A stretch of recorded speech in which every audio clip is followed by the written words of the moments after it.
Hey guys, it's Courtney with Honeybee Stamps, and today I'm going to be using the Circle Spotlight masks and stencil set, as well as the Way to Goat stamp set. And I'm just going to give you a quick look at what comes in this stencil and mask set. Now there's different shapes as well. I'm just going to be using the circle one today. But these are a great addition to have. You can see that we have some circle masks, and they're obviously pre-cut for you and reusable. We also have a stencil here that will be what I'm using for today's card, as well as another stencil with 4 different circles, and you can see that these cutout circles fit perfectly, so you can use both.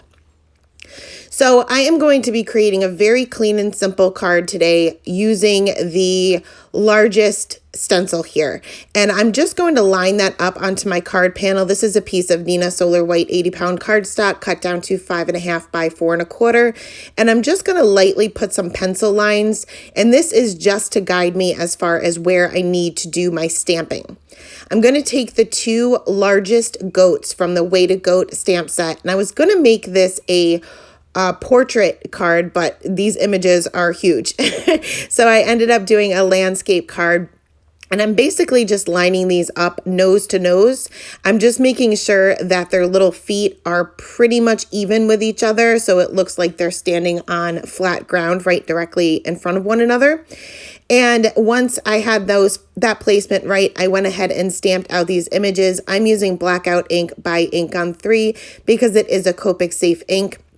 I did end up stamping these out twice. Just to get a bold black outline. This was the first time I was stamping with these. And I do have my masks for these pre-cut. And I'm using Simon Says Stamp masking paper. I am doing some ink blending in the background. I prefer to use something very tacky like the Simon Says Stamp masking paper because the masks sometimes tend to move around when you're doing ink blending. So I'm just carefully lining these up. The first one I had no problem. The second one I kind of struggled with, and I think it was because I didn't cut this very good at all. So I ended up having to kind of move this around a little bit, but I'm not too concerned with any portion of the goat or the mask that is outside of that pencil line because I'm not going to be doing any ink blending there, so it doesn't really matter as long as the inside is masked pretty well. Anyway, I can always fix up any errors if there are any later.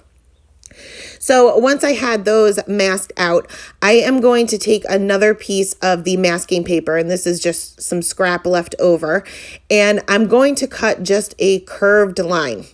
It doesn't have to be perfect. It can be a wavy line. It can be a curved line. It can be whatever you prefer. I'm just doing a hill in the background.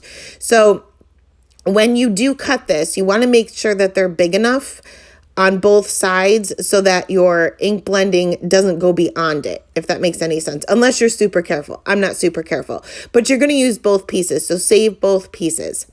I am going to first start by lining up the hill. So I'm going to be doing the sky first. I'm just going to line that up towards the bottom portion of my card panel, and then I can bring back out my stencil. Now you can use pixie spray on this. You can use whatever you want, but I am just going to use a few pieces of Post-it note tape to adhere this down to my work surface. My mask is a little bit longer than the card panel itself, so my card panel itself is not going to move around. It's stuck down to my work surface.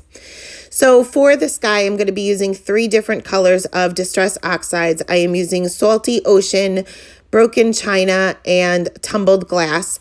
And there's not a whole lot of area to work with here, but I'm going to start with the Salty Ocean, and I'm going to put this closest to my mask. This is the darkest of the blue.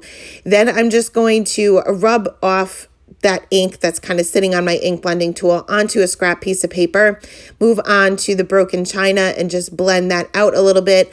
Again, just dabbing that off onto a scrap piece of paper. You do not need an ink blending tool for every single color or even every single color family. You can pretty much get a majority of the ink off just by rubbing that off onto a scrap piece of paper or a paper towel, whatever you have handy. So I finished off with the Tumbled Glass on the top, and then I can remove the stencil and remove the mask. And now I'm going to work on the grassy area, I guess you could say, the hill. So I'm going to take the opposite piece of the mask, and when you line this up, you want to see a tiny, tiny bit of that blue showing, because if you line it directly up, you may end up with a white outline between the sky and the ground, just because the mask is, even though it's thin, it still raises it up a little bit, so you're not going to be able to get it right snug, the ink right snug next to the mask. So just make sure that you have just a tiny bit of that blue showing. So I line back up my stencil, and for the ground, I'm going to be using Mowed Lawn and Twisted Citron. Started with the Twisted Citron and kind of just saturated the entire area, going in with a pretty light hand. Then I'm going to go in with the Mowed Lawn, and I'm just going to add this to the bottom. So it's basically the outer area of the circle, I guess you could say, just to have a little bit of variation in color. And then I blended that out with the Twisted Citron a little bit further. So now that that is all done, I can go ahead and remove my stencil and remove all my masks. Now, if you are using Distress Oxides especially, you do want to make sure that you're careful when you remove your masks, because this ink stays wet longer than most. It can sometimes tear your masks, which can in turn tear your paper. So if your mask starts to tear, let the mask tear and save your card. Don't save the mask. So I use the tip of my scissors to kind of get things started. I find that to be the easiest way. And once that's done, we're going to move on to the Copic coloring, which is very, very simple Copic coloring. I am running very, very low on all of my Copics. They're really drying up and there's no way to get refills right now.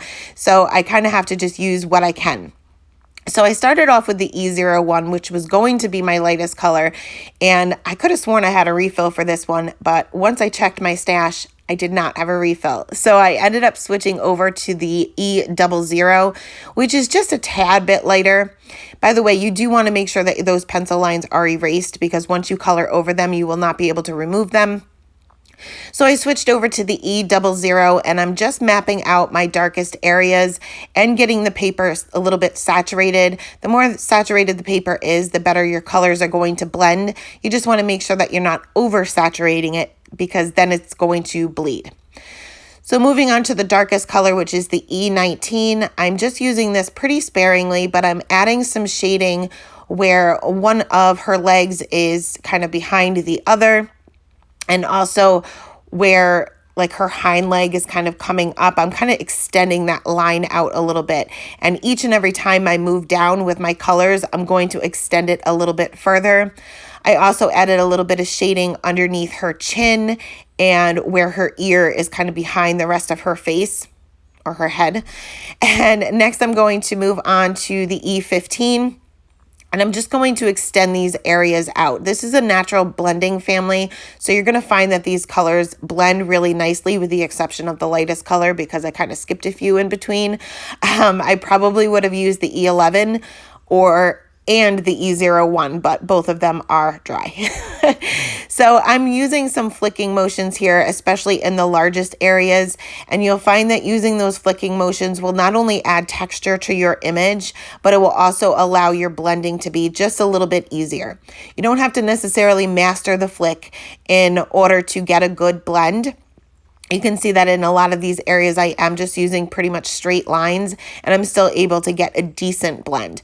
So don't feel like you have to master the flick just to use Copic markers. You can still get great coloring results with just straight lines.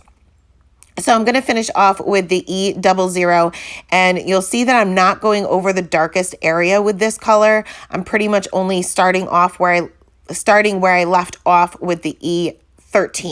And this is because the lighter the color, the more it's going to act as a colorless blender. You guys know what a colorless blender does. It doesn't blend, it moves the color. And I don't want it to move my darkest color.